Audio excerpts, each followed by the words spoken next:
Hello everyone, welcome back to our YouTube channel Jodhpur nursing classes. दोस्तों, आज का MCQ session start करते हैं और ये MCQ session upcoming exam not set 2023 के अकॉर्डिंग बहुत ही इंपॉर्टेंट होने वाला दोस्तों। तो today start MCQ session starting stream with Jodhpur nursing classes. ठीक है दोस्तों, और ये एमसीक्यू सेशन बहुत ही इंपॉर्टेंट होने वाला है और आप जितना हो सके मैक्सिमम क्वेश्चंस को एमसीक्यूज को सोल्व करने की कोशिश करें और जितना आप एमसीक्यू सोल्व करेंगे उतना ही आपका एग्जाम्स के अंदर परफॉर्मेंस अच्छा होगा और आपके लिए बहुत ही ज़्यादा बेनिफिट है वो होने वाला दोस्तों। तो क्वेश्चंस आपके सामने डिस्प्ले पे है दोस्तों। Difference between systolic and diastolic blood pressure is called, यानी कि systolic and diastolic blood pressure के बीच का जो डिफरेंस होता है उस डिफरेंस को क्या बोला जाता है दोस्तों। Option A pulse deficit, option B pulse length, option C pulse pressure and option D is pulse range. तो यहाँ पे राइट आंसर क्या होगा दोस्तों। Systolic and diastolic blood pressure जो होता है दोस्तों, सिस्टोलिक एंड जो डायसिस्टोलिक ब्लड प्रेशर है उसके बीच का जो डिफरेंस होता है उस डिफरेंस को क्या कहते हैं दोस्तों। तो यहाँ पे जो राइट आंसर होगा दोस्तों वो होगा पल्स प्रेशर, यानी कि पल्स प्रेशर जो होता है वो दोस्तों सिस्टोलिक और डायसिस्टोलिक ब्लड प्रेशर के बीच का जो डिफरेंस होता है वो पल्स प्रेशर कहलाता है। मान लीजिए अगर किसी पेशेंट्स का सिस्टोलिक ब्लड प्रेशर 120 है एंड डायसिस्टोलिक ब्लड प्रेशर 80 है, तो यहाँ पे पल्स प्रेशर कितना होगा दोस्तों, ध्यान रखना।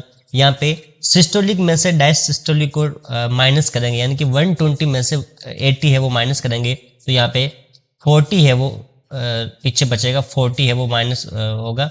ठीक है, तो यहाँ पे जो 40 है वो एक प्रकार का क्या होगा, पल्स प्रेशर होगा। क्या होगा, पल्स प्रेशर होगा। यहाँ पे अगर 120 की जगह 140 हो जाता है, ठीक है दोस्तों, और डायसिस्टोलिक 90 हो जाता है, तो यहाँ पे पल्स प्रेशर कितना हो जाएगा। यहाँ पे पल्स प्रेशर 140 में से 90 लेस करेंगे तो यहाँ पे पल्स प्रेशर कितना हो जाएगा, यहाँ पे 50 हो जाएगा।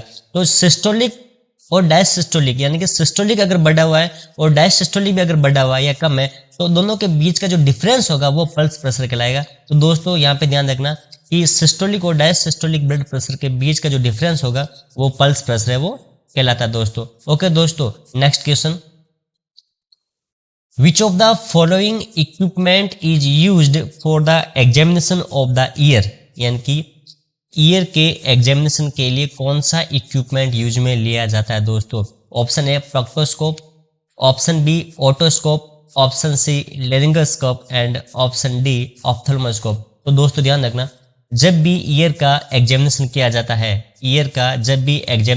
है, दोस्तों, तो हमेशा ध्यान रखना दोस्तों ओटोस्कोप यूज में लिया जाता है, ओटोस्कोप यूज में लिया जाता है दोस्तों यहाँ पे ध्यान रखना, ये जितने भी proctoscope, otoscope, laryngoscope and ophthalmoscope है, ये इमेज बेस्ड के अकॉर्डिंग बहुत ही इंपॉर्टेंट होने वाला दोस्तों।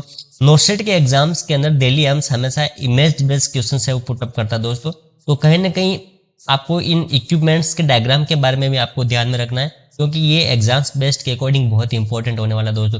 तो जब भी ईयर का एग्जामिनेशन करेंगे तो एक इक्विपमेंट होता है, उस इक्विपमेंट को क्या बोलते हैं दोस्तों, उस इक्विपमेंट को ओटोस्कोप बोलते हैं। यहाँ पे जो राइट आंसर होगा दोस्तों वो होगा ओटोस्कोप। ओटोस्कोप का डायग्राम किस टाइप का होता है दोस्तों, देख लेते हैं। ये ओटोस्कोप का डायग्राम है दोस्तों, बहुत ही इंपॉर्टेंट होने वाला दोस्तों। ये डायग्राम इमेज बेस्ड जो क्वेश्चंस होते हैं दोस्तों बहुत ही इंपॉर्टेंट है। आईबीक्यू जो होते हैं बहुत ही इंपॉर्टेंट है, उसके पॉइंट ऑफ व्यू से बहुत ही इंपॉर्टेंट होने वाला है दोस्तों। तो आपको इमेज बेस्ड भी आपको ध्यान में रखना है दोस्तों। तो यहाँ पे ईयर का जो एग्जामिनेशन करेंगे दोस्तों, ईयर एग्जामिनेशन करेंगे वो ऑटोस्कोप के द्वारा है वो करेंगे दोस्तों। नेक्स्ट डायग्राम देखते हैं दोस्तों, ऑप्थेल्मोस्कोप। ऑप्थेल्मोस्कोप दोस्तों आई से रिलेटेड होता है, यानी कि जब आई का विजुअल एग्जामिनेशन करेंगे या फिर आई का एग्जामिनेशन करेंगे वो ऑप्थेल्मोस्कोप होता है। यहाँ पे आईज को है वो विजुअलाइज किया जाता है, वहाँ पे उसका एग्जामिनेशन किया जाता है। तो ये इमेज बेस्ड है वो बहुत ही इंपॉर्टेंट होने वाला है, ये ऑप्थेल्मोस्कोप का डायग्राम है दोस्तों। Next proctoscope. ये दोस्तों जो डायग्राम है ये प्रोक्टोस्कोप होता है। ये यूज क्या होता है दोस्तों, ये एग्जामिन करता है inside of the rectum and anus, यानी कि रेक्टम और एनस के इनसाइड को एग्जामिन करने के लिए प्रोक्टोस्कोप यूज में है वो लिया जाता है। और ये जो डायग्राम है दोस्तों ये प्रोक्टोस्कोप का डायग्राम है, बहुत ही इंपॉर्टेंट होने वाला है, इसको भी आपको माइंड में है वो रखना है दोस्तों। Next laryngoscope. ये दोस्तों लेरिंगोस्कोप का डायग्राम है, बहुत ही इंपॉर्टेंट है। ठीक है दोस्तों, बहुत ही इंपॉर्टेंट है दोस्तों, इसको ध्यान में रखना। लेरिंगोस्कोप हमेशा दोस्तों इंट्यूबेशन प्रोसेस होती है, जब कोई patient put on ventilator, patient को वेंटिलेटर पर लिया जाता है तो उस पेशेंट्स में इंट्यूबेट किया जाता है, रेस्पिरेशन को मेंटेन करने के लिए, रेस्पिरेशन के प्रोसेस को मेंटेन करने के लिए, ठीक है, उसको एयरवे को मेंटेन करने के लिए जो अपने जो इंट्यूबेशन किया जाता है, ठीक है दोस्तों, तो उस केस में क्या होता है, ये लेरिंगोस्कोप है वो यूज में लिया जाता है दोस्तों। तो यहाँ पे जो ब्लेड होती है दोस्तों, इसको ब्लेड बोलते हैं दोस्तों। ये जो ब्लेड होती है, ये ब्लेड का भी क्वेश्चन बनता है दोस्तों। ब्लेड भी साइज के अकॉर्डिंग काफी वेरिएशन होता है, तो छोटी और बड़ी होती है, यानी कि पीडियाट्रिक और एडल्ट के केस में वो अलग अलग डिफरेंट टाइप की वो यूज में होती है। तो यहाँ पे आपको ब्लेड का डायग्राम भी याद में रखना और उसके साइज भी याद में रखना। तो ये लेरिंगोस्कोप होता है, इंट्यूबेशन प्रोसेस में वो यूज में लिया जाता है दोस्तों। तो हमने डिस्कस किया था दोस्तों, ईयर के एग्जामिनेशन के लिए वो ऑटोस्कोप यूज में लिया जाता है दोस्तों। Next question, Kussmaul breathing is associated with, बहुत ही इंपॉर्टेंट है दोस्तों, जीएमसीएस के एग्जाम्स में काफी बार ये क्वेश्चन पुट हो रखा है। यानी कि कुसुमल ब्रीथिंग जो होती है वो किस केस में मिलती है, किस केस में प्रेजेंट होती है? Option A heart failure, option B atelectasis, option C bronchial asthma and option D is diabetic ketoacidosis. तो दोस्तों ध्यान रखना कि जो कुसुमल ब्रीथिंग होती है, कुसुमल ब्रीथिंग का मतलब होता है डीप गैस्पिंग रेस्पिरेशन। क्या होता है? डीप, कोई पेशेंट जो है वो डीप गैस्पिंग रेस्पिरेशन करता है, वो कुसुमल ब्रीथिंग का साइन होता है। क्या होगा? Deep gasping respiration. यानी कि कोई भी पर्सन या कोई भी पेशेंट डीप गैस्पिंग रेस्पिरेशन कर रहा है, वो कुसुमल ब्रीथिंग को इंडिकेट करेगा। Deep gasping respiration associated with किसके साथ? Diabetic ketoacidosis. यानी कि जब भी ध्यान रखना, डायबिटिक कीटोएसिडोसिस की कंडीशन डेवलप होगी, उस डायबिटिक कीटोएसिडोसिस के केस में हमेशा कुसुमल ब्रीथिंग देखने को मिलेगा। तो यहाँ पे राइट आंसर जो होगा दोस्तों वो होगा डायबिटिक कीटोएसिडोसिस। डायबिटिक कीटोएसिडोसिस होता है क्या दोस्तों? डायबिटिक कीटोएसिडोसिस एक सीरियस कॉम्प्लिकेशन होता है, जिसमें क्या होता है दोस्तों, ये एक प्रकार का लाइफ थ्रेटनिंग होता है, ठीक है। ये जो टाइप 1 डायबिटीज मेलाइटिस होता है उनमें मोस्ट कॉमन होता है। ये सेकंड में भी हो सकता है, सेकंड टाइप का जो डायबिटीज मेलाइटिस है उसमें भी हो सकता है, लेकिन मोस्टली जो है टाइप 1 डीएम के केस में वो मिलता है दोस्तों। इसमें क्या होता है दोस्तों, बॉडी जो है वो एक्सेस ब्लड एसिड जो कीटोन्स होता है उसको प्रोड्यूस करता है, ठीक है। डायबिटिक कीटोएसिडोसिस के अंदर क्या होता है दोस्तों कि ये एक प्रकार का सीरियस डायबिटीज कॉम्प्लिकेशन है, जहां पे क्या होता है दोस्तों, बॉडी जो है वो प्रोड्यूस करती है एक्सेस ब्लड एसिड, यानी कि कीटोन्स को एक्सेस मात्रा में वो प्रोड्यूस है वो करती है दोस्तों। Diabetic ketoacidosis is a serious complication of diabetes, यानी कि डायबिटीज का एक प्रकार का सीरियस कॉम्प्लिकेशन है। इसमें क्या होता है दोस्तों, the condition develops when the baby can not produce enough insulin, यानी कि the condition develops when the body है वो इंसुलिन को है पर्याप्त मात्रा में वो उसको क्या प्रोड्यूस नहीं कर पा रहा है, उस केस में वो डायबिटिक कीटोएसिडोसिस देखने को मिलता है दोस्तों। तो बहुत ही इंपॉर्टेंट है एग्जाम्स के पॉइंट ऑफ व्यू से दोस्तों, ध्यान रखना। आपको डायबिटिक कीटोएसिडोसिस के बारे में मोस्टली है वो ध्यान रखना। यहाँ पे कुसुमल ब्रीथिंग के बारे में पूछा गया, तो कुसुमल ब्रीथिंग जो होगा वो डायबिटिक कीटोएसिडोसिस के केस में देखने को मिलेगा। डायग्राम के माध्यम से देखते दोस्तों, ये एक प्रकार का डायबिटिक कीटोएसिडोसिस का है दोस्तों। डायबिटिक कीटोएसिडोसिस के केस में हाइपरग्लाइसीमिया देखने को मिलेगा, और नॉर्मली ब्लड ग्लूकोज का जो लेवल होगा दोस्तों वो 300 to 500 mg पर DL हो जाएगा। बहुत ही इंपॉर्टेंट है दोस्तों, ध्यान रखना। हाइपरग्लाइसीमिया की कंडीशन देखने को मिलेगी in the case of diabetic ketoacidosis, ठीक है दोस्तों। यहाँ पे पेशेंट्स यहाँ पे जो ब्लड की जो पीएच होगी दोस्तों वो 7.3 से डाउन हो जाएगी, यानी कि एसिड हो रहा है। क्या हो रहा है? बॉडी के अंदर अमाइनो एसिड जो हो रहा है वो कीटोन्स की मात्रा बढ़ रही है, यहाँ पे एसिड होगा। टोटल CO2 की मात्रा भी कम हो जाएगी दोस्तों। पोटेशियम की मात्रा बढ़ेगी यहाँ पे, यानी कि हाइपरकैलिमिया की कंडीशन देखने को मिल सकती है। सोडियम की मात्रा कम होगी, यानी कि हाइपोनेट्रीमिया की कंडीशन देखने को मिल सकती है। और SO3 यानी कि जो बाइकार्बोनेट है वो भी डाउन हो जाएगा दोस्तों, यानी कि 3 से 15 मिली इक्विवेलेंट पर लीटर है वो हो जाता है। तो दोस्तों हम कह सकते हैं कि डायबिटिक कीटोएसिडोसिस के केस में मेटाबॉलिक एसिडोसिस की कंडीशन डेवलप हो सकती है। राइट आंसर है ना दोस्तों, यानी कि मेटाबॉलिक एसिडोसिस की कंडीशन डेवलप हो सकती है, क्योंकि यहाँ पे पीएच भी डाउन हो रही है दोस्तों, ध्यान रखना। पीएच डाउन हो रही है, ठीक है दोस्तों। बाइकार्बोनेट जो SO3 है वो भी डाउन हो रहा, ठीक है। तो दोस्तों ध्यान रखना, डायबिटिक कीटोएसिडोसिस के केस में मेटाबॉलिक एसिडोसिस की कंडीशन डेवलप हो सकती है। इसमें कुसुमल ब्रीथिंग भी देखने को मिल सकता है दोस्तों। ये देखिए दोस्तों, कुसुमल रेस्पिरेशन जो बहुत ही इंपॉर्टेंट है दोस्तों, ये एक प्रकार का जूसी फ्रूट गम होता है। इसमें क्या होता है? Deep gasping respiration with associated with diabetic ketoacidosis. यहाँ पे हाई ब्लड शुगर यानी कि हाइपरग्लाइसीमिया देखने को मिलेगा पेशेंट्स के अंदर, ठीक है। हाइपरकैलिमिया क्या होगा? हाइपरकैलिमिया यानी कि पोटेशियम की मात्रा कितनी होगी? बड़ी हो रहेगी, यानी कि नॉर्मल पोटेशियम मात्रा होती है वो होती है 3.5 से 5.1 मिली इक्विवेलेंट पर लीटर होता है। मिली इक्विवेलेंट पर लीटर जो होता है वो नॉर्मल पोटेशियम लेवल होता है, तो यहाँ पे 5.1 से ज़्यादा की मात्रा देखने को मिलेगी। तो यहाँ पे ध्यान रखना दोस्तों, पोटेशियम की मात्रा वो ज़्यादा देखने को मिलेगी। सेकेंड वन जो होगा दोस्तों सोडियम की मात्रा कम हो जाएगी। नॉर्मल सोडियम की जो होता है वो 135 से 145 जो होता है वो होता है दोस्तों 135 से 145 मिली इक्विवेलेंट पर लीटर होता है। तो यहाँ पे सोडियम की मात्रा कम है वो देखने को मिलेगी। तो बहुत ही इंपॉर्टेंट है एग्जाम के पॉइंट ऑफ व्यू से। डायबिटिक कीटोएसिडोसिस के केस में हाइपरकैलेमिया, हाइपोनेट्रीमिया, हाइपरग्लाइसीमिया बहुत ही इंपॉर्टेंट है दोस्तों। हाइपरग्लाइसीमिया, हाइपरकैलेमिया, हाइपोनेट्रीमिया देखने को मिलेगा दोस्तों। और एनाइन जो गैप होगा दोस्तों वो भी बढ़ेगा। एनाइन गैप का भी क्वेश्चन बनता है दोस्तों। नॉर्मल एनाइन गैप कितना होता है इसके बारे में एक क्वेश्चन होता है, बहुत ही इंपॉर्टेंट है। एनाइन गैप होता क्या है ये भी बहुत ही इंपॉर्टेंट है। तो डायबिटिक कीटोएसिडोसिस एग्जाम्स के पॉइंट ऑफ व्यू से बहुत ही इंपॉर्टेंट होने वाला है। इसको आपको हमेशा माइंड में रखना है, रट लेना है इसको दोस्तों, ध्यान रखना हमेशा, बहुत ही इंपॉर्टेंट है डायबिटिक कीटोएसिडोसिस दोस्तों, ठीक है। तो ये आपको एग्जाम्स के पॉइंट ऑफ व्यू से आपको ध्यान में रखना है। एनाइन गैप क्या होता है दोस्तों कि जो सोडियम और पोटेशियम होता है उसके बीच का जो डिफरेंस होता है, यानी कि प्राइमरी मेजर्ड क्वेश्चन जो होता है वो सोडियम और पोटेशियम होते हैं, उनके बीच का जो डिफरेंस होगा वो दोस्तों ये, जैसे पोटेशियम की मात्रा बढ़ रही है, सोडियम की मात्रा कम हो रही है, इनके बीच का जो डिफरेंस होगा दोस्तों वो एक प्रकार का एनाइन गैप होगा। एनाइन गैप के द्वारा उसके केजेंस को, डिफरेंस को मेजर किया जाता है दोस्तों, ठीक है। यानी कि ये एक प्रकार का एसिड बेस बैलेंस को मेजर करता है। क्या करता है? एसिड बेस बैलेंस को मेजर करता है। नॉर्मल एनाइन गैप की अगर बात करें, बहुत इंपॉर्टेंट है एग्जाम के पॉइंट ऑफ व्यू से। नॉर्मल एनाइन गैप की अगर बात करें, एनाइन गैप को एजी के रूप में इंडिकेट किया जाता है। नॉर्मल एजी जो होता है वो दोस्तों होता है 8 से 12, 8 to 12 milliequivalent per litre है वो होता है दोस्तों, बहुत ही इंपॉर्टेंट है। 8 से 12 नॉर्मल एनाइन गैप जो होता है दोस्तों, नॉर्मल एनाइन गैप जो होता है दोस्तों वो होता है 8 to 12 milliequivalent per litre, यानी कि ये जो है नॉर्मल एनाइन गैप है। क्या है? एजी है। क्या है? Anion gap. ये एग्जाम के पॉइंट ऑफ व्यू से बहुत ही इंपॉर्टेंट होने वाला है। तो एनाइन गैप क्या होता है? एक प्रकार का एसिड बेस बैलेंस को मेजर करता है। ये प्राइमरी क्या करता है? मेजर करता है सोडियम और पोटेशियम को, ठीक है, कि है वो मेजर करता है। तो नॉर्मल एनाइन गैप 8 से 12 है वो होता है दोस्तों। तो एग्जाम के पॉइंट ऑफ व्यू से बहुत ही इंपॉर्टेंट होने वाला है। डायबिटिक कीटोसिस के अंदर क्वेश्चन ब्रीथिंग है वो देखने को मिलती है दोस्तों, तो ये आपको ध्यान में रखना है। नेक्स्ट क्वेश्चन है दोस्तों, Bell's palsy is a disorder of which cranial nerve, यानी कि कौन सी क्रेनियल नर्व डैमेज हो जाती है तो बेल्स पाल्सी है वो हो जाता है दोस्तों। तो टोटल क्रेनियल नर्व कितनी होती है दोस्तों? 12 पेयर होती है, ठीक है।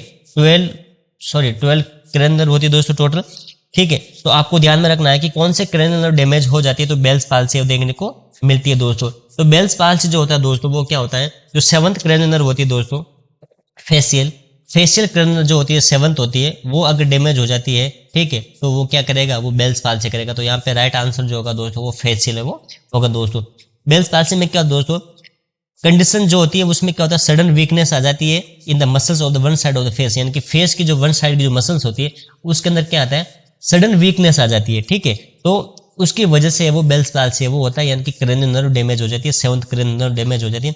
और ये क्या होता है दोस्तों, इसको बेल्स जो पाल्सी होती है इसको इडियोपैथिक फेशियल पैरालिसिस है वो बोला जाता है, यानी कि एक प्रकार का फेशियल पैरालिसिस है वो भी होता है दोस्तों। यहाँ पे देखो दोस्तों, ध्यान रखना कि बेल्स पाल्सी के अंदर क्या होता है, ये डायग्राम जो है बेल्स पाल्सी का है, वुमन है वो सफर कर रही है बेल्स पाल्सी से, यानी कि 7th क्रेनियल डैमेज हो रही है। इनएबिलिटी टू व्रिंकल ब्रो, यानी कि जो ब्रोज है वो व्रिंकल्स नहीं कर पा रहे, इनेबल हो रहा है। ड्रॉपिंग आईलिड्स जो है वो ड्रॉप हो रही है दोस्तों, बहुत इंपॉर्टेंट है। इनएबिलिटी टू क्लोज आई, यानी कि आई को क्लोज करने में इनेबल हो जाएगा, ठीक है, बहुत इंपॉर्टेंट है। ड्रॉपिंग कॉर्नर ऑफ माउथ, यानी कि जो माउथ है वो ड्रॉप साइड इन साइड और डाउनवर्ड्स हो रहा है दोस्तों। यहाँ पे ध्यान रखना, ये जो इस साइड का जो है वो अपर हो रहा है, ये डाउन हो रहा है, तो ये फीचर्स जो होगा वो बेल्स पाल्सी का देखने को मिलेगा।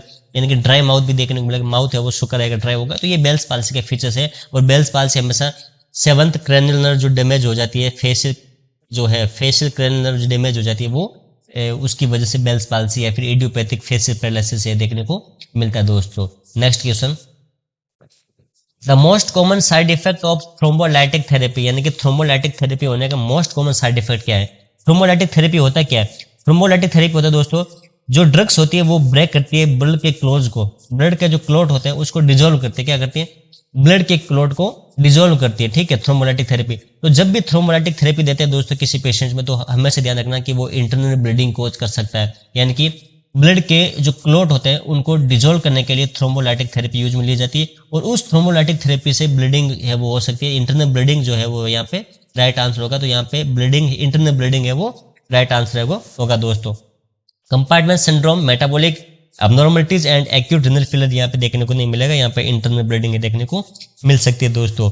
Next question, while doing colostomy irrigation the height of the irrigation bag should be around, यानी कि जब कोलोस्टोमी इरिगेशन करते हैं तो इरिगेशन जो बैग होता है उसकी हाइट कितनी रखेंगे, बहुत ही इंपॉर्टेंट है, एग्जाम्स के पॉइंट ऑफ व्यू से बहुत ही इंपॉर्टेंट होने वाला दोस्तों। Option A 12 inch, option B 18 inch, option C 24 inch and option D is 36 inch. तो दोस्तों ध्यान रखना, जब भी कोलोस्टोमी इरिगेशन करते हैं तो जो इरिगेशन बैग होता है उसका हाइट कितना रखना है। कोलोस्टोमी होता है क्या दोस्तों, कोलोस्टोमी क्या होता है दोस्तों, एक प्रकार का क्या होता है कि जो आर्टिफिशियल ओपनिंग की जाती है कोलोन के अंदर, ठीक है, थ्रू एंटीरियर एब्डोमिनल वॉल, ठीक है, तो उसमें मोस्टली फ्लैटस और जो गैसेस स्टूल है उसको एलिमिनेट करने के लिए इसका है वो पर्पज होता है कोलोस्टोमी का।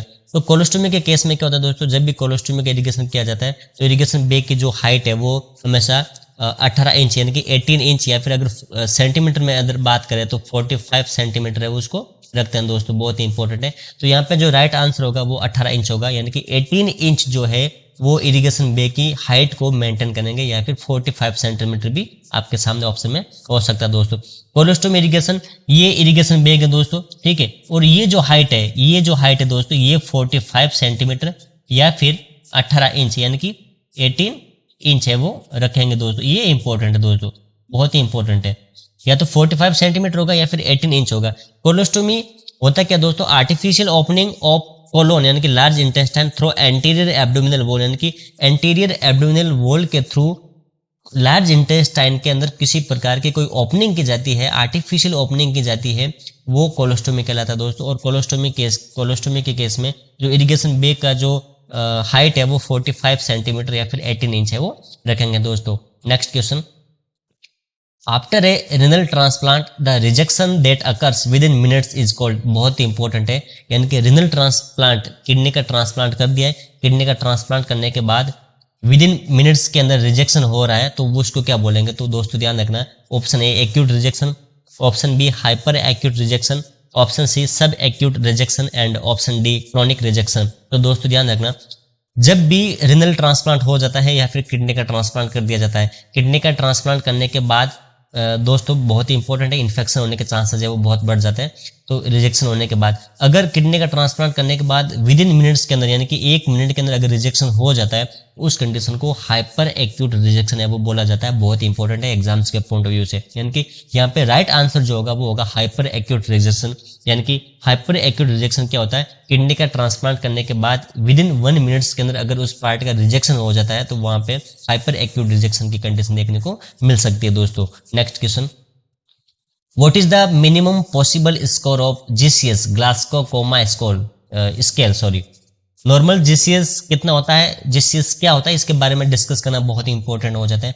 यहाँ पे मिनिमम स्कोर पूछा दोस्तों, जीसीएस जो होता है, जीसीएस ग्लासगो कोमा स्केल जो होता है दोस्तों, वो लेवल ऑफ कॉन्शियसनेस को असिस्ट करने के लिए, एलओसी को असिस्ट करने के लिए यूज में लिया जाता है। जब भी कोई पेशेंट्स में ट्रॉमेटिक ब्रेन इंजरी होती है, फिर रोड ट्रैफिक एक्सीडेंट होता है, आरटी होता है, उस केस में उस पेशेंट्स का लेवल ऑफ कॉन्शियसनेस को चेक करने के लिए ग्लासगो कोमा स्केल लिए यूज में लिया जाता है दोस्तों। ग्लासगो कोमा स्केल में 3 कंपोनेंट्स होते हैं, eye response, verbal response and motor response. EVM जो होता है वो चेक किया जाता है और उसी ईवीएम के थ्रू है वो इसका स्कोर है वो दिया जाता है। तो option A 3, option B 5, option C 0 and option D 15। तो दोस्तों ध्यान रखना, ग्लासगो कोमा स्केल के अंदर जो स्कोर की जो रेंज होती है वो मिनिमम जो होती है वो 3 होती है, एंड अगर मैक्सिमम की बात करें तो वो 15 होती है। यानी कि अगर 3 का मतलब है पुअर रेस्पॉन्स है, यहाँ पे लेवल ऑफ कॉन्शियसनेस है वो पेशेंट्स के अंदर किसी भी प्रकार का कॉन्शियसनेस नहीं है, तो वहाँ पे स्कोर कितना देंगे, 3 देंगे। और सारे से सारे कमांड्स को वो पेशेंट से वो इंडिकेट कर रहा है या फिर दे रहा है तो 15 है,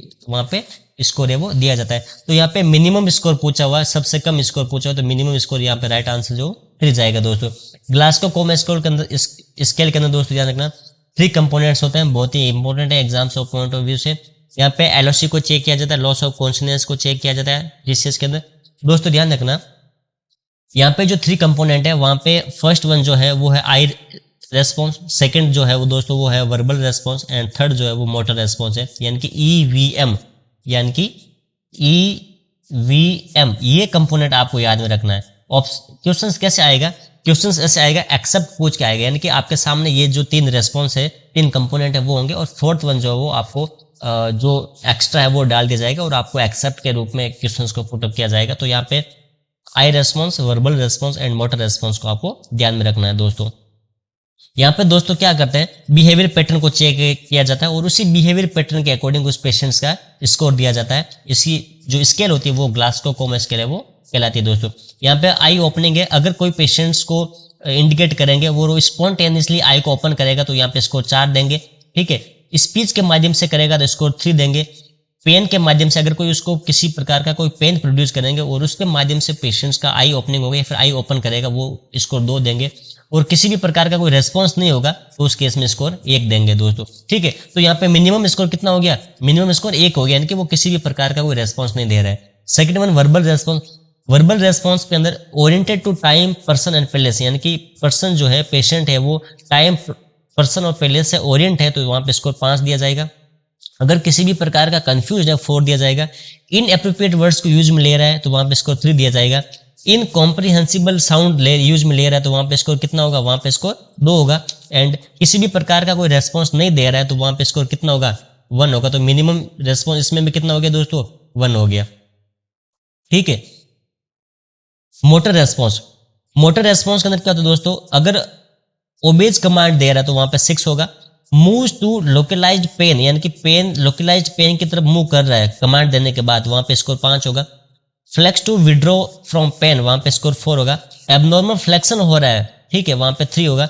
एबनॉर्मल एक्सटेंशन कर रहा है तो वहां पे 2 होगा। एंड नो रेस्पॉन्स, किसी भी प्रकार का रेस्पॉन्स नहीं दे रहा तो वहां पे 3 होगा दोस्तों। तो दोस्तों ध्यान रखना, मिनिमम रेस्पॉन्स कितना है, 1 आई के अंदर, 1 वर्बल के अंदर एंड 1 मोटर के अंदर। तो टोटल मिनिमम जो होगा वो 3 हो गया। एंड मैक्सिमम कितना हो गया, मैक्सिमम 4 दिया जाएगा आई के अंदर, 5th दिया जाएगा वर्बल के अंदर एंड मोटर के अंदर 6 दिया जाएगा, यानी कि 4, 5th एंड 6, यानी कि टोटल जो है वो 15 हो गया। यानी कि 15 जो है कितना होगा, 15 जो है वो हाईएस्ट होगा। तो बेस्ट स्कोर जो हो गया वो 15 हो गया। अगर 8 या उससे भी कम है तो वो कोमाटोज, यानी कि पेशेंट्स कोमा के अंदर है। और 3 है अनरेस्पॉन्सिव, यानी कि किसी भी प्रकार का लेवल ऑफ कॉन्शियसनेस के अगेंस्ट वो किसी भी प्रकार का कोई रेस्पॉन्स नहीं कर रहा है तो यहाँ पे 3 देंगे। तो यहाँ पे अपना जो क्वेश्चन था वो था कि ग्लासको कोमा स्केल के अंदर मिनिमम स्कोर कितना दिया जाएगा, तो मिनिमम स्कोर 3 होगा। और अगर मैक्सिमम स्कोर के बारे में पूछे तो वहां पे 15 राइट होगा दोस्तों, ठीक है, ध्यान में रखना है। Next question, the most serious complication of deep vein thrombosis, बहुत ही इंपॉर्टेंट है डीप वेन थ्रोम्बोसिस के बारे में, डायग्राम के हिसाब से और टेस्ट के हिसाब से साइन के बारे में बहुत इंपॉर्टेंट है। डीप वेन थ्रोम्बोसिस में होमन साइन देखने को मिलता है, इसमें टंडनबर्ग टेस्ट भी किया जाता है दोस्तों आपको ध्यान में है रखना है। इस ब्लॉकेज नोन एज, यानी कि डीप वेन थ्रोम्बोसिस का मोस्ट सीरियस कॉम्प्लिकेशन क्या होता है दोस्तों, तो option A pulmonary embolism, option B gangrenous development of veins, chronic occlusion of veins and option D formation of venous ulcer. दोस्तों ध्यान रखना, जब भी डीप वेन थ्रोम्बोसिस होता है तो डीप वेन थ्रोम्बोसिस के केस में क्या होता है दोस्तों, जो थ्रोमस होता है वो क्या होता है, वो एक प्रकार का मूव कर सकता है, ठीक है। तो उस केस में पल्मोनरी एम्बोलिज्म देखने को, कंडीशन देखने को मिल सकती है। बहुत ही इंपॉर्टेंट डीबीटी के केस में पल्मोनरी एम्बोलिज्म की कंडीशन देखने को मिल सकती है। तो यहाँ पे राइट आंसर जो होगा वो होगा पल्मोनरी एम्बोलिज्म, यानी कि डीप वेन थ्रोम्बोसिस के अंदर जो थ्रोम्बस होता है, ब्लड का जो क्लॉट होता है वो एक प्रकार का क्या होता है, वो मूवेबल हो सकता है। तो यहाँ पे pulmonary embolism is right answer है वो होगा दोस्तों। Next question, the graphical record of maternal and fetal data against time during labour on a single sheet of paper is called, यानी कि लेबर की प्रोसेस के दौरान मैटरनल और फीटल का जो डेटा को एक सिंगल शीट पेपर पर रिकॉर्ड किया जाता है, ग्राफिकल रिकॉर्ड किया जाता है, उसको क्या बोलते हैं। Option A partograph, option B tocograph, option C cardiotocogram and option D is ultrasonogram. तो यहाँ पे जो राइट आंसर होगा दोस्तों वो होगा पार्टोग्राफ। पार्टोग्राफ के अंदर क्या होता है दोस्तों, एक प्रकार के सिंगल शीट होती है, ठीक है, इस प्रकार के सिंगल शीट होती है, ठीक है दोस्तों। और उसके अंदर क्या होता है, मैटरनल और फिटल का जो डेटा होता है उसको ग्राफिकल रिकॉर्ड है वो किया जाता है। एग्जाम्स में पॉइंट ऑफ व्यू से बहुत इंपॉर्टेंट है, इसको डायग्राम के माध्यम से देखते हैं। ये एक प्रकार का पार्टोग्राम होता है। इस पार्टोग्राम के अंदर दोस्तों बच्चे की जो फिटस है, फिटस हार्ट रेट को उसको चेक किया जाता है। उसके अलावा डिसेंट ऑफ द हेड, यानी कि फिटस का जो हेड है वो डिसेंट हो रहा है, उसको कोई है वो मेजर किया जाता है। तो ये बहुत ही इंपॉर्टेंट है। यहाँ पे पल्स और बीपी, यूरिन जो है, उन सारे पैरामीटर्स को है वो यूज में लिया जाता है। तो ये पार्टोग्राफ का डायग्राम है, ये इमेज बेस्ड के हिसाब से भी बहुत ही इंपॉर्टेंट होने वाला दोस्तों। तो यहाँ पे पार्टोग्राफ को आपको ध्यान में रखना दोस्तों। ये दोस्तों कार्डियोटोकोग्राम सीटीजी मशीन है। ये बहुत ही इंपॉर्टेंट है, इमेज बेस्ड के हिसाब से बहुत ही इंपॉर्टेंट होने वाला। ये डायग्राम आपको एग्जाम्स के अंदर दे दिया जाएगा और आपको उसके बारे में पूछा जाएगा कि ये डायग्राम्स किसका है। तो सीटीजी क्या होता है? CTG is a continuous electronic record of the baby heart rate obtained via ultrasound transducer placed on the mother abdomen, यानी कि मदर के एब्डोमेन पे उस अल्ट्रासाउंड के ट्रांसड्यूसर को प्लेस किया जाएगा और बच्चे की जो फिटस की जो हार्ट रेट है उसको ऑब्टेंड किया जाएगा। तो ये एक प्रकार का कार्डियोटोग्राम सीटीजी है वो होता है दोस्तों, बहुत ही इंपॉर्टेंट है, आपको ध्यान में रखना है दोस्तों। ठीक है दोस्तों, next question, inflammation of the fallopian tube is called, यानी कि फेलोपियन ट्यूब का जब इन्फ्लामेशन हो जाता है उसको क्या बोलते हैं दोस्तों? दोस्तों ध्यान रखना, फेलोपियन ट्यूब का जब इन्फ्लामेशन हो जाता है तो उस कंडीशन को बोलते हैं साल्पिंजाइटिस। क्या बोलते हैं? साल्पिंजाइटिस। और अगर अम्लाइकल कोर्ड का इन्फ्लामेशन हो जाता है तो उसको बोलते हैं ओम्फेलाइटिस। क्या बोलते हैं? ओम्फेलाइटिस, यानी कि ओम्फेलाइटिस किसका? अम्लाइकल कोर्ड का, यानी कि अम्लाइकल कोर्ड का जब इन्फ्लामेशन हो जाता है उस कंडीशन क्या बोलेंगे? उस कंडीशन को ओम्फेलाइटिस बोलते हैं। तो यहाँ पे फेलोपियन ट्यूब का पूछा जा रहा है, तो फेलोपियन ट्यूब का इन्फ्लामेशन क्या कहलाएगा? साल्पिंजाइटिस कहलाएगा। Option B endometritis. एंडोमेट्राइटिस के अंदर क्या होता है दोस्तों? यूट्रस की जो एंडोमेट्रियम लेयर होती है उसका इन्फ्लामेशन हो जाता है, वो एंडोमेट्राइटिस है वो कहलाता है। ऑप्शन सी वेजाइनाइटिस, यानी कि inflammation of the vagina. And option D cervicitis, यानी कि इन्फ्लामेशन ऑफ द सर्विक्स, यानी कि सर्विक्स का जब इन्फ्लामेशन हो जाता है उस कंडीशन को सर्विसाइटिस बोला जाता है। तो यहाँ पे फेलोपियन ट्यूब के बारे में पूछा गया, तो फेलोपियन ट्यूब का इन्फ्लामेशन साल्पिंजाइटिस कहलाता है, बहुत ही इंपॉर्टेंट है दोस्तों। और अगर अम्लाइकल कोर्ड का इन्फ्लामेशन पूछे तो आपको राइट आंसर क्या करना है? वो करना है ओम्फेलाइटिस। क्या करना है? ओम्फेलाइटिस। नेक्स्ट क्वेश्चन दोस्तों, which of the following is the common site of fertilization, यानी कि फर्टिलाइजेशन होने की कॉमन साइट क्या होती है? बहुत ही इंपॉर्टेंट है दोस्तों। Option A ampulla, option B isthmus, option C infundibulum and option D interstitial. तो यहाँ पे दोस्तों ध्यान रखना, जब भी फर्टिलाइजेशन की जो प्रोसेस होती है या फिर उसकी जो मोस्ट कॉमन साइट होती है वो एम्पुला होती है। क्या होती है? जो एम्पुलरी जो पार्ट होता है फेलोपियन ट्यूब का, एम्पुलरी जो पार्ट होता है उस एम्पुलरी पार्ट में फर्टिलाइजेशन की प्रोसेस है वो होती है दोस्तों, बहुत इंपॉर्टेंट है। यहाँ पे एम्पुला है वो राइट आंसर होगा दोस्तों। इसको इमेज बेस्ड के हिसाब से देखते हैं दोस्तों, ये एक प्रकार का क्या है? यूट्राइन कैविटी के अंदर फेलोपियन ट्यूब का है। यहाँ पे जो पार्ट है स्टमस है, एम्पुला है, इनफंडिबुलम और फिमरी है। तो ये एम्पुला जो पार्ट है यहाँ पे जो दोस्त है वो फर्टिलाइजेशन की प्रोसेस है वो कंप्लीट होती है, यानी कि जो मोस्ट कॉमन जो साइट होती है, मोस्ट कॉमन जो साइट होती है फर्टिलाइजेशन की वो एम्पुला होती है। और एम्पुला ये जो पार्ट होता है वो सबसे छोटे कौन से सबसे बड़े कौन से होते हैं, ये भी लेंथ के हिसाब से भी क्वेश्चन बनता है दोस्त, ध्यान रखना। क्योंकि जो एम्पुला है वो सबसे लार्जेस्ट पार्ट होता है, यानी कि 5 सेंटीमीटर है वो होता है। जो largest part of the fallopian tube का जो लार्जेस्ट पार्ट होता है वो होता है 5 सेंटीमीटर एम्पुला होता है। और एम्पुला के अंदर जो मोस्ट कॉमन जो फर्टिलाइजेशन की प्रोसेस है वो होती है, मोस्ट कॉमन फर्टिलाइजेशन है वो एम्पुला के अंदर है वो होता है दोस्तों। उसके बाद दोस्तों स्टमस जो है वो 2.5 सेंटीमीटर का होता है। इंट्राम्यूरल जो होता है वो 1.25 सेंटीमीटर का होता है और इनफंडिबुलम जो है वो 1.25 सेंटीमीटर का होता है। तो लार्जेस्ट पार्ट की अगर बात करें तो एम्पुला है और एम्पुला के अंदर फर्टिलाइजेशन की प्रोसेस है वो कंप्लीट होती है, यानी कि मोस्ट कॉमन जो साइट है फर्टिलाइजेशन की जो है वो एम्पुला है वो 5 सेंटीमीटर का वो होता है दोस्तों। Next question, normal umbilical code contains, normal umbilical code के अंदर कितना है वो उसके अंदर वेन्स और आर्टरी होती है, तो बहुत इंपॉर्टेंट है। Option A 2 arteries 1 vein, sorry 2 arteries 9 veins, option B 2 arteries 2 veins, option C 2 arteries 1 vein and option D is 1 artery and 1 vein. तो बहुत ही इंपॉर्टेंट है दोस्तों, इसमें ध्यान रखना है कि अम्लाइकल कोड जो होती है, अम्लाइकल कोड के अंदर कितनी आर्टरीज ब्लड सप्लाई करती है और कितनी वेन्स होती है, बहुत ही इंपॉर्टेंट है एग्जाम्स के पॉइंट ऑफ व्यू से। तो यहाँ पे ध्यान रखना 2 आर्टरी एंड 1 वेन, ये आपको ध्यान में रखना है, यानी कि 2 आर्टरीज होती है और 1 वेन होती है। एक अम्लाइकल नॉर्मल अम्लाइकल कोड जो होती है उस नॉर्मल अम्लाइकल कोड के अंदर 2 आर्टरीज होगी और 1 वेन होगी, बहुत ही इंपॉर्टेंट है। 2 आर्टरीज एंड 1 वेन बहुत ही इंपॉर्टेंट है दोस्तों, ध्यान में रखना। ये प्लेसेंटा से अम्लाइकल कोड अटैच है दोस्तों, ठीक है।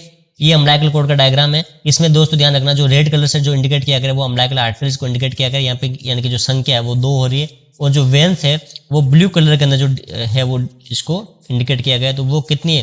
वो 1 है। तो 2 आर्टरी एंड 1 वेन जो है वो इसके अंदर कितना अम्लाइकल कोड के अंदर है वो होता है। तो एग्जाम के पॉइंट ऑफ व्यू से आपको ध्यान में रखना है कि 2 आर्टरीज एंड 1 वेन होता है अम्लाइकल कोड के अंदर है वो होता है दोस्तों। Next question, the manoeuvre commonly used to manage shoulder dystocia, इनके शोल्डर डिस्टोसिया को मैनेज करने के लिए कौन सा है वो मैन्यूवर यूज में लिया जाता है दोस्तों। तो यहाँ पे दोस्तों ध्यान रखना शोल्डर डिस्टोसिया होता क्या है।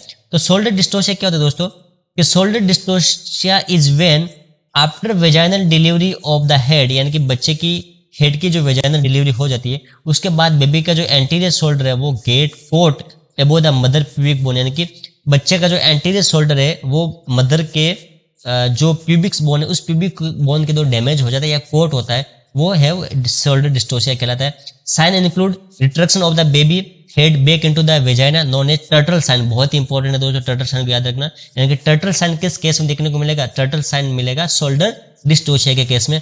कॉम्प्लिकेशन में बेबी में इंक्लूड ब्रेकियल फ्लेक्सस हो सकता है या फिर क्लेविकल फ्रैक्चर हो सकता है। यानी कि क्या होता है दोस्तों, आफ्टर वेजाइनल डिलीवरी के होने के बाद बेबी का जो हेड है वो बाहर निकल जाता है, यानी कि आउट ऑफ वेजाइना हो जाता है। उसके बाद क्या होता है, जो बेबी का एंटीरियर शोल्डर है वो एंटीरियर शोल्डर मदर के प्यूबिक बोन से टोट हो जाता है या फिर वहां पे किसी प्रकार का कोई चोट लग जाता है तो वो शोल्डर डिस्टोसिया कहलाता है। और शोल्डर डिस्टोसिया के केस में क्या होता है दोस्तों, वहां पे जो रिट्रैक्शन देखने को मिलेगा बेबी हेड का बैक इनटू द वेजाइना, यानी कि रिट्रैक्शन देखने को मिलेगा वो टर्टल साइन कहलाएगा। और कॉम्प्लिकेशन के रूप में ब्रेकियल फ्लेक्सस भी हो सकता है और है वो इंजरी भी है वो हो सकती है। तो बहुत ही इंपॉर्टेंट है दोस्तों, आपको ध्यान में रखना है। तो शोल्डर डिस्टोसिया के केस में हमेशा जो मैक रोबर्ट मैन्यूवर है वो यूज में लिया जाता है, बहुत ही इंपॉर्टेंट है दोस्तों, ध्यान में रखना है। और यहाँ पे शोल्डर डिस्टोसिया के बारे में हमने डिस्कस किया था, तो यहाँ पे the manoeuvre commonly used to manage shoulder dystocia, यानी कि शोल्डर डिस्टोसिया को मैनेज करने के लिए हमेशा मैक रोबर्ट मैन्यूवर यूज में लिया जाता है। बहुत ही इंपॉर्टेंट है, एग्जाम के पॉइंट ऑफ व्यू से बहुत ही इंपॉर्टेंट है, आपको याद में रखना है दोस्तों, ठीक है। शोल्डर डिस्टोसिया को मैनेज करने के लिए एक प्रकार का ये शोल्डर डिस्टोसिया है, ठीक है दोस्तों। यहाँ पे हेड का डिलीवर हो गया बेबी हेड का आउट ऑफ वेजाइना, ठीक है। उसके बाद एंटीरियर शोल्डर है बेबी का, वहां पे क्या होगा, मदर के जो प्यूबिक बोन है उस मदर के प्यूबिक सिंपाइसिस प्यूबिस या फिर प्यूबिक बोन के द्वारा उसका क्या होगा, शोल्डर का कोट होगा। ये देखिए दोस्तों डायग्राम के इंडिकेट किया गया, तो ये एक प्रकार का शोल्डर डिस्टोसिया कहलाएगा। यानी कि बेबी का हेड जो वो डिलीवर हो रहा है, बेबी का हेड डिलीवर होने के बाद बेबी का एंटीरियर शोल्डर है वो मदर के प्यूबिक बोन से या फिर प्यूबिक सिंपाइसिस से कोट हो रहा है, वो जो कंडीशन डेवलप होगी वो शोल्डर डिस्टोसिया होगा। और इस कंडीशन क्या होगा दोस्तों कि रिट्रैक्शन होगा हेड का टुवर्ड्स द वेजाइना, वो एक प्रकार का क्या होगा, वो एक प्रकार का टर्टल साइन कहलाएगा। टर्टल साइन बहुत ही इंपॉर्टेंट है, तो टर्टल साइन जो प्रेजेंट होगा वो शोल्डर डिस्टोसिया में होगा। और यहाँ पे कॉम्प्लिकेशन क्या होगा, यानी कि अगर किसी बच्चे में शोल्डर डिस्टोसिया हो गया है तो वहां पे ब्रेकियल फ्लेक्सस हो सकता है, या फिर जो क्लेविकल बोन है बच्चे की वो क्लेविकल बोन पे प्रेशर पड़ सकता है, प्रेशर अराइज हो सकता है, तो वहां पे क्लेविकल का फ्रैक्चर भी देखने को मिल सकता है, क्लेविकल का fracture of the clavicle bone, तो यहाँ पे बहुत ही इंपॉर्टेंट है। तो एग्जाम के पॉइंट ऑफ व्यू से शोल्डर डिस्टोसिया बहुत ही इंपॉर्टेंट है दोस्तों, ये बच्चे का शोल्डर डिस्टोर्ट कर सकता है, ठीक है। तो यहाँ पे दोस्तों आपको ये चीज ध्यान में रखनी है। और शोल्डर डिस्टोसिया को मैनेज करने के लिए हमेशा एक कोड यूज में लिया जाता है, उस कोड को बोलते हैं हेल्पर। हेल्पर में दोस्तों ध्यान रखना, सबसे पहले अगर बच्चे का शोल्डर डिस्टोसिया हो गया है, यानी कि फिटस बेबी का शोल्डर डिस्टोसिया हो जाता है, तो प्राइमरी नर्सिंग एक्शन आपके बाद आपसे क्वेश्चंस पूछा जा सकता है, तो आपको हमेशा ध्यान रखना है, ये राइट आंसर करना है कॉल फॉर हेल्प। यानी कि अगर आप सिंगल है तो हेल्प के लिए आपको सबसे पहले कॉल करना है, उसके बाद जितने भी सारे नेसेसरी जो मेजरमेंट है उनको आपको अप्लाई करना है। तो दोस्तों ध्यान रखना, जब भी शोल्डर डिस्टोसिया होगा उस केस में प्राइमरी नर्सिंग एक्शन जो होगा दोस्तों वो होगा कॉल फॉर हेल्प। इसको दोस्तों हमेशा माइंड में रखना, बहुत ही इंपॉर्टेंट है, रट लो दोस्तों, एग्जाम्स के अंदर क्वेश्चन डेफिनेटली पुटअप हो सकता है।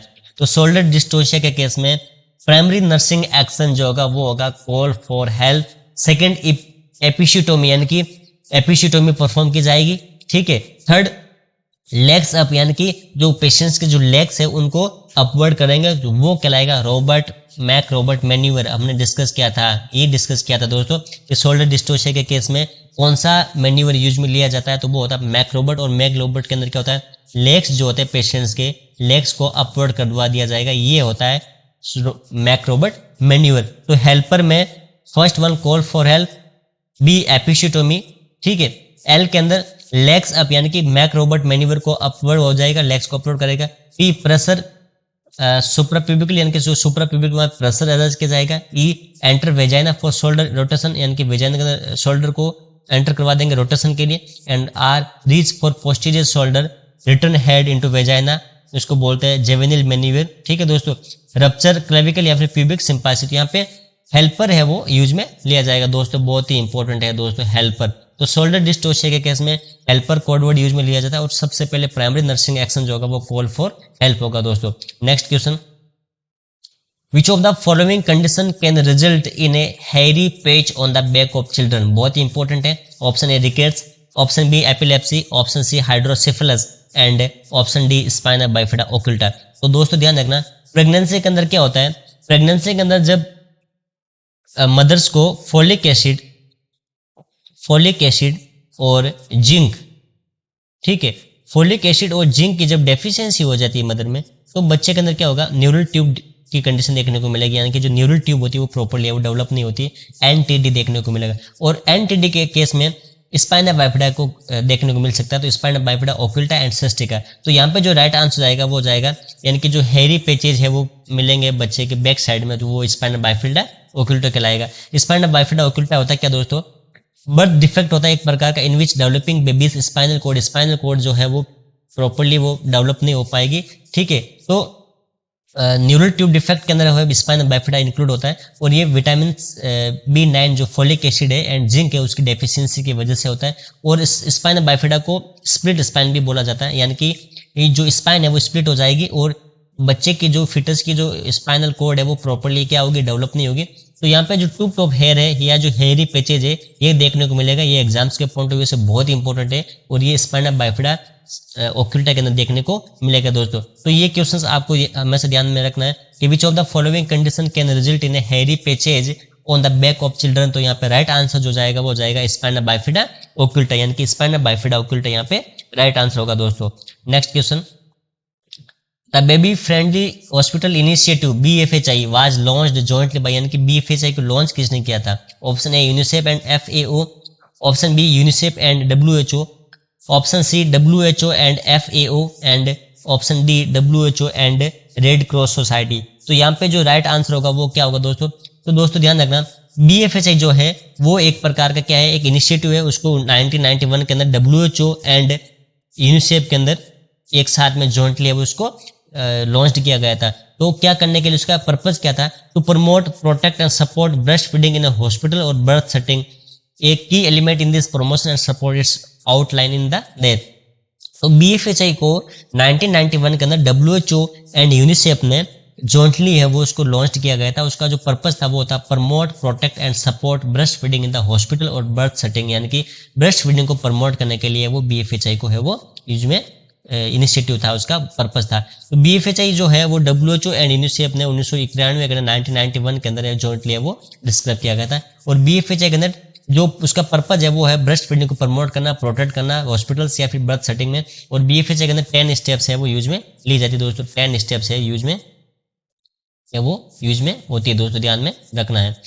दोस्तों ध्यान रखना, BFHI के अंदर WHO ने गोबी को है वो यूनिसेफ के अंदर गोबीज को डिस्क्राइब किया गया 1982 के अंदर। तो यहाँ पे गोबी का मतलब होता है G for growth monitoring, O फिर oral rehydration therapy, B breast feeding and I immunisation. ये भी एग्जाम्स के पॉइंट ऑफ व्यू से बहुत ही इंपॉर्टेंट होने वाला है, तो गोबी प्लान को भी आपको ध्यान में रखना है। और जो BFHI है वो 1991 के अंदर WHO एंड यूनिसेफ ने जॉइंटली वो लॉन्च है वो किया था दोस्तों। Next question, sunken fontanelle is a sign of, यानी कि सनकन फोंटानेल किस कंडीशन में देखने को मिलता है? Option A dehydration, option B Down syndrome, option C Turner syndrome and option D hydrocephalus. Sunken fontanelle या फिर डिप्रेस फोंटानेल हमेशा किस केस में होगा? हमेशा डिहाइड्रेशन के केस में होगा। क्या होगा? जब भी किसी बच्चे में, जब भी किसी चिल्ड्रन में डिहाइड्रेशन की कंडीशन डेवलप हो जाती है, उस डिहाइड्रेशन की कंडीशन में सनकन फोंटानेल या फिर डिप्रेस फोंटानेल देखने को मिलेगा। तो यहाँ पे जो राइट आंसर होगा वो होगा डिहाइड्रेशन। हाइड्रोसेफलस क्या होता है? हाइड्रोसेफलस के अंदर क्या होता है दोस्तों? जो वेंट्रिकल्स होते हैं ब्रेन के अंदर एक्सेस मात्रा में CSF का कलेक्शन हो जाता है। क्या होगा? CSF एक्सेस मात्रा में हो जाएगा तो हाइड्रोसेफलस होगा। और हाइड्रोसेफलस के केस में क्या होगा? हाइड्रोसेफलस के केस में बल्जिंग फोंटानेल होगा। क्या होगा? बल्जिंग एंटीनियर फोंटानेल की जो बच्चे का एंटीनियर फोंटानेल है वो क्या होगा? बल्जिंग होगा। क्या होगा? बल्ज होगा। तो अगर यहाँ पे क्वेश्चन आता कि बल्जिंग एंटीनियर फोंटानेल किस केस में देखने को मिलेगा, तो वहाँ पे राइट आंसर क्या करना था आपको? हाइड्रोसेफलस। जबकि यहाँ पे सनकन फोंटानेल के बारे में पूछा गया है, तो यहाँ पे राइट आंसर आपको डिहाइड्रेशन है वो करना है दोस्तों। डाउन सिंड्रोम या हाइड्रोसेफलस का डायग्राम है दोस्तों। नॉर्मल ब्रेन के अंदर normal amount of CSF in the ventricles, ये है नॉर्मल अमाउंट के अंदर ब्रेन के जो वेंट्रिकल्स है उसके अंदर CSF का अमाउंट है। और ये है दोस्तों extra CSF in the ventricles, यानी कि ब्रेन के अंदर एक्स्ट्रा मात्रा में CSF का कलेक्शन हो जाएगा। यहाँ पे प्रेशर अराइज होगा और जो एंटीरियर फोंटन है वो बल्जिंग टाइप का हो जाएगा। और हेड की जो साइज है वो लार्ज हो जाएगी। क्या हो जाएगी? हेड की जो साइज है वो लार्ज हो जाएगी, यानी कि जब ब्रेन के वेंट्रिकल्स में एक्सेस मात्रा में CSF का कलेक्शन हो जाएगा तो वहां पे क्या होगा दोस्तों, वहां पे हेड की जो साइज है वो नॉर्मल से ज्यादा हो जाती है। तो हाइड्रोसेफलस आपको ध्यान में रखना, हाइड्रोसेफलस एक प्रकार का उसके अंदर क्या होता है कि फ्लूइड का कलेक्शन हो जाता है। कौन सा फ्लूइड? Mainly CSF। तो ब्रेन के वेंट्रिकल्स में एक्सेस मात्रा में CSF फ्लूइड कलेक्शन हो जाता है, वो उसको हाइड्रोसेफलस बोलते हैं। और हाइड्रोसेफलस के केस में बल्जिंग एंटीरियर फाउंटेन देखने को मिलता है दोस्तों। ठीक है, तो आज का क्वेश्चन सेशन यही फिनिश होता है दोस्तों। ये एग्जाम्स के पॉइंट ऑफ व्यू से बहुत इंपॉर्टेंट है। ठीक है दोस्तों, थैंक यू सो मच।